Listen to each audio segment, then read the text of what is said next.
C'est l'heure de retrouver Sofiane ce matin pour votre chronique Droit de suite et vous allez revenir sur un sportif hors norme, Théo Curin, un sportif de haut niveau, acteur, Aussi. mannequin, nageur de l'extrême, un athlète amputé des 4 membres et qui croque la vie à pleines dents. Souvenez-vous, c'était le 10 novembre dernier. L'athlète s'élance de Bolivie avec 2 amis, Malia et Mathieu.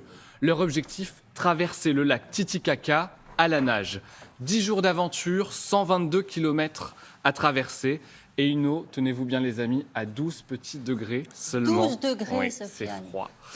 Une idée complètement folle qui a germé dans la tête de Théo Curin après avoir renoncé au JO de Tokyo.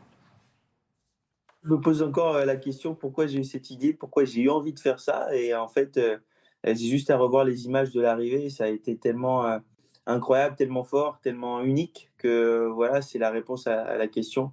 J'avais vraiment envie de me lancer un nouveau défi, qui sortait un petit peu de tout ce que j'avais fait avant. Moi, j'étais nageur paralympique, je faisais de la compétition, mais j'étais frustré parce que, voilà, je me suis retrouvé dans la même catégorie de handicap que des mecs qui avaient leurs 2 mains et du coup, j'ai décidé à partir de là de créer mes propres challenges et j'ai eu cette idée de traverser le lac Titicaca en étant accompagné de d'autres personnes. Et parce que c'était pas assez compliqué comme ça, les 3 aventuriers ont vécu en totale autonomie. Des panneaux solaires étaient accrochés sur leur radeau. Un radeau qui faisait quand même 500 kilos et qu'il a C'est fallu fabuleux. tracter à tour de rôle. C'est assez fou. Pour les repas, c'est pareil. Tout était préparé à l'avance. Ça donne pas forcément envie, personnellement. C'est moins bien que les camemberts Oui, c'est ça. de Loïc. Et puis, il n'y a pas de fromage en forme de cœur, il n'y a pas de Neuchâtel. Et pour les vêtements, un simple fil à linge, histoire de les faire sécher, tout simplement. Et cette traversée du lac Titicaca a été compliquée par la météo, Sofiane. Ils n'ont vraiment pas eu de chance et dès le début, les vents contraires ont ralenti leur progression. Et puis à mi-parcours, les éléments se sont carrément déchaînés. Des orages se sont abattus sur leur radeau, au point qu'il a bien failli se retourner. Il y avait de quoi avoir peur, d'autant qu'il n'avait pas de téléphone. Des moments évidemment très difficiles pour Théo, qui a fini par craquer, vous le voyez, au 7e jour, face au manque de sa famille et à la difficulté de la traversée. On a eu des conditions, climatiques horribles avec, des orages, des tempêtes et forcément tous ces moments-là, ils restent, gravés dans notre tête parce qu'on a été vraiment en difficulté au point de même, se dire: «OK, on va peut-être en rester là, quoi».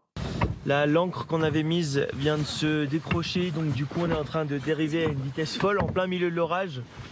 Donc Malia et Mathieu vont pagayer jusqu'au rivage qu'on voit juste là. Et après on va voir comment faire parce que là c'est trop dangereux, il y a l'orage qui arrive, on bouge dans tous les sens. 2-3 fois, on s'est dit: «OK, là, on est vraiment en train de mettre notre vie en jeu, là. Là, il y a vraiment notre vie en jeu» et quand je me faisais cette réflexion, je me disais: «Mais quelle idée à la con j'ai eue, quoi». Franchement, c'est dommage quand même de mettre sa vie en jeu sur un défi sportif. Ce sont ses parents qui ont dû être soulagés de le voir. Qu'a-t-il fait après? Bah rien. Carrément. Non, rien. Il a pris un peu de temps pour lui, surtout qu'il a été très sollicité. Vous imaginez, il a été reconnu dans la rue, félicité par ses performances. Il a eu des propositions à la télévision, à la radio, au cinéma. Bref, sa notoriété a explosé. Il fait encore la une du magazine JQ cette semaine. Ça veut dire, Sofiane, que les défis de cette envergure, c'est terminé pour lui? Ah non, pas exactement. Il a mis du temps à vouloir Je me disais repartir. aussi. Ouais, il est totalement accro en fait. Vous imaginez bien. Et c'est en imaginant des aventures folles qu'il est heureux. Et ce prochain défi se tiendra le 13 novembre, quasiment 1 an jour pour jour après la traversée du lac Titicaca. Cette fois, rendez-vous en Argentine pour un marathon aquatique. Théo Curin va traverser seul la rivière Coranda. Merci beaucoup, Sofiane.